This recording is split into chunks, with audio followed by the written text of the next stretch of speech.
अब नेक्स्ट आपके पास क्वेश्चन आएगा ये। ये क्वेश्चन कह रहा है, एग्जामिनर कहता है कि हमारे पास ये 3 इक्वेशंस हैं and this system of linear equation. आप पहले नोटिस करो, the coefficients are not numerical values, they are algebraic values, 2a, a, 3b, b, c, 4a। ठीक है। ये कह रहा है कि the system of linear equation has non zero solution. Non zero solution, ठीक है। नॉन ज़ीरो सोल्यूशन का मतलब क्या हुआ? This is a homogeneous system. अगर यूनिक सोल्यूशन होता है तो ज़ीरो सोल्यूशन होता है नॉन होमोजीनियस के केस में। एंड अगर नॉन ज़ीरो सोल्यूशन वो बोल रहा है, यानी कि क्या वो कह रहा है? दैट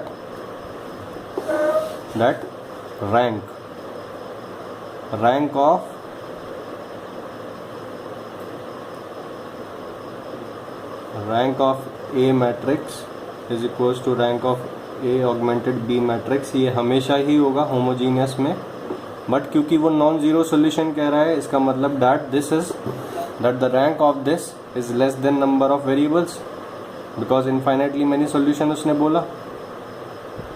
ठीक है। Rank is less than number of variables, यानी कि नंबर ऑफ वेरिएबल्स कितने हैं आपके? 3। It implies rank of A is less than 3। It implies rank of A is less than its order. ठीक है। इसका मतलब क्या हुआ? Determinant of A is equals to 0। ये सिंगुलर मैट्रिक्स होगा तभी तो इसका रैंक 3 से कम होगा। अगर ये singular matrix non singular matrix होता then determinant of A not equals to 0 होता एंड रैंक कितना हो जाता? 3। बट ये क्या कह रहा है कि रैंक 3 नहीं है। 3 नहीं है, इसका मतलब क्या है कि डिटर्मिनेंट क्या है? 0 है। ठीक है। Determinant is equals to 0। यहाँ से आप क्या करोगे? डिटर्मिनेंट को एक्सपेंड करोगे। यहाँ पे मैं मैट्रिक्स की जगह क्या लेता हूँ? डिटर्मिनेंट लेता हूँ। 1 2a a, 1 3b b, 1 4c c। ठीक है।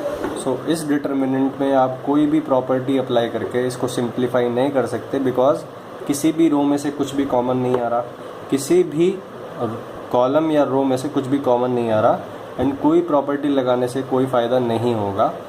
आपको इंडिविजुअली किसी भी रो को लेके एक्सपेंड करना होगा। जब आप एक्सपेंड करोगे आपको मिलेगा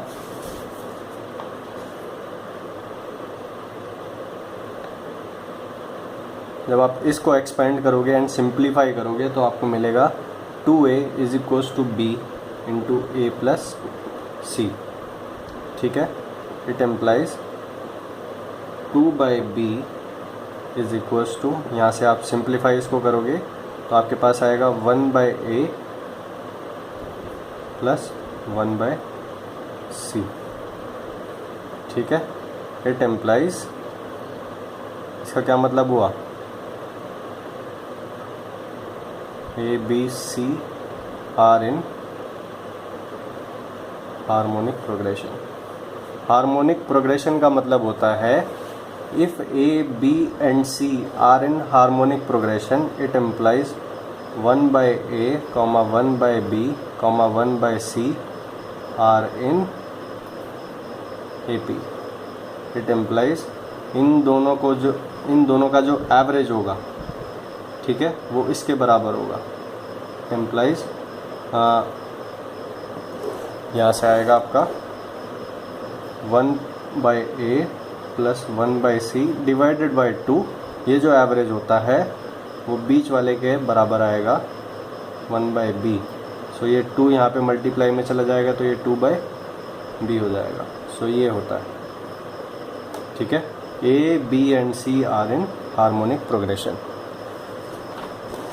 इसका आंसर होगा आपका ये। ठीक है। ध्यान रखना, rank of A non zero solution उसने बोला, यानी कि इनफाइनाइटली मैनी सोल्यूशन होगा, because this is a homogeneous case. ठीक है। फिर उसके बाद अगर रैंक लेस देन एन है, यानी कि 3 नहीं है, 3 नहीं है यानी कि rank of A is not equal to its order. Order के बराबर नहीं है, यानी कि वो मैट्रिक्स क्या होगा? सिंगुलर मैट्रिक्स होगा। सिंगुलर मैट्रिक्स यानी कि डिटर्मिनेंट इज इक्वल्स टू 0 होगा। So determinant is equals to 0 रखने से आपके पास क्या आया, ये इक्वेशन आई, एंड इस इक्वेशन से आपको ये पता लगा, इसका मतलब A B C are in harmonic progression.